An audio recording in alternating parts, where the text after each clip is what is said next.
Even if everybody tells you that Motivation is, I think, the key. It's so easy to be great nowadays, my friend, because most people are weak. Motivation is extremely valuable. I tell you that it's not.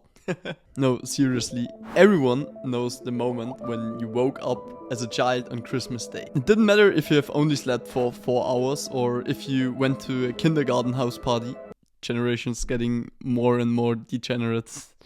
You were just hyped for the day, you jumped out of your bed, every lethargicness or tiredness or sadness just dissolved. Anyways, that feeling is motivation. And as nice as this spark of energy might feel when active, the more draining it is when no motivation exists. Therefore, building your life up on motivation is not the best idea because it's not that consistent metric you want. But great news for you. I will tell you why.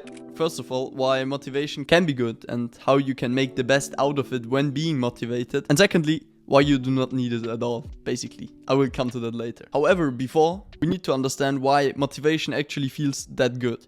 And this is simple. Have you ever heard someone telling you to focus on being happy? Just be happy and make sure to be happy and your life will be nice. And maybe this might be your best friend, this might be your parents or the school teacher who is 50 years old, ethics. Yeah, okay, probably I'm not that wise as a 50-year-old ethics teacher. However, I think that most of them are completely wrong with their assumption that chasing happiness is the correct way to go for life. Because I think I've read this in the book, The 4-Hour Workweek. And in the book, the author said that you shouldn't chase happiness, so feeling good. You should crave excitement.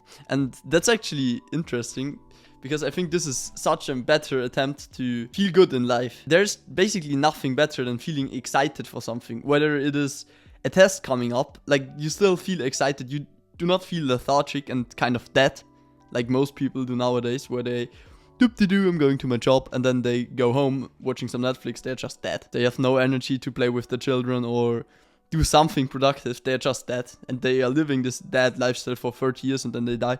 Quite sad. However, we do not want to end like that.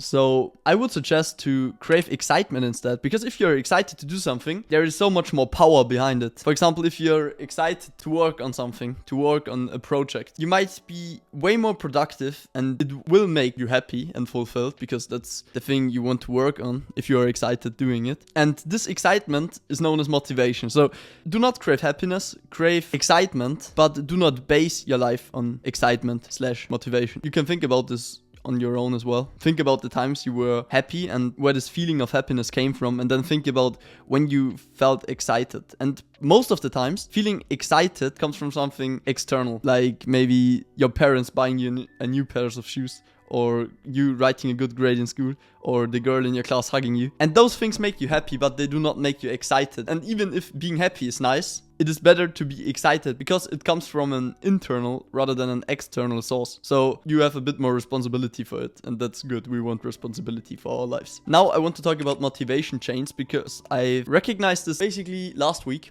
A motivation chain is the term I came up for when there's an event happening and the event goes quite well. You're excited for the event and you make the best out of it. And out of this situation, out of this motion, comes a new form of excitement or a new challenge. Something new you approach. And then you have those repetitive achievements, and those make you just even more motivated and hyped and happy and fulfilled. And that's a motivation chain. So you go from being sad to feeling good, feeling better, feeling even better. And this can go for days. So maybe 5 days. You feel good 5 days on a row, even better from one to the other day. Or this can even go for a few months. I had this in this year's spring, that I literally forgot the feeling of feeling down and sad and demotivated, because I was living my life on this motivation chain of just improving the level of motivation as I went from achievement to achievement to achievement. And then there is a snap and everything breaks down because there's something happening in your life which you do not predict, or you're failing at something you wanted to achieve. And then your motivation chain is that. The first thing you need to know about motivation chains, how you can max them out,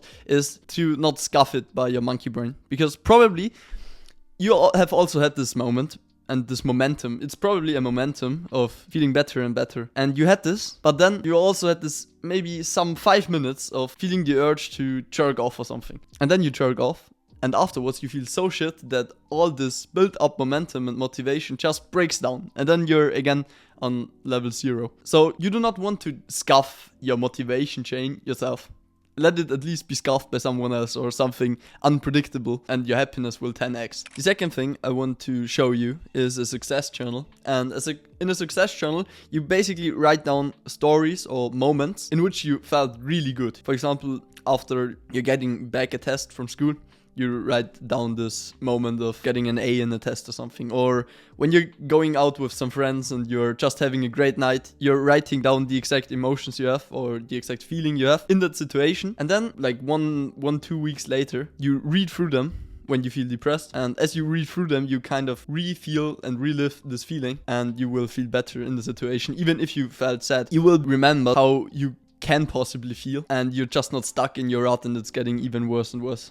So start a success journal, and you can kind of ditch your down periods by just reliving the situations you felt exceptionally good. And now the third step for motivation is especially useful when you're quite down. So when you're sad, when you're unmotivated, depressed because you do not know what to do, everything feels just so hard to do, is just doing the next step. Just write down on a paper what would be an upgrade to my life right now. And maybe it's going outside and taking a deep breath of fresh air outside. So maybe open your window or go outside now and take a deep breath, and you will feel better. And then take the next step and the next step. But most of the times you have just so many obligations that you are getting drowned by all of them. So focusing on the only next actionable step you can do right now might help you out of this depression of not knowing where to start or what to do first. And now for the end, I want to talk about discipline as well, because I think that if you pair motivation with discipline, you're unstoppable. I think that motivation is stronger than discipline. So if you are very motivated, you can achieve far more than if you're very disciplined. However, you need to understand motivation as a kind of emotion. You can feel motivated and you can feel demotivated. However, discipline is a skill. And the great thing about skills is that you can level them up. And I don't think that you can level up your motivation quite that practically. Sometimes it's there and sometimes it's just not there. I wouldn't rely on that too much.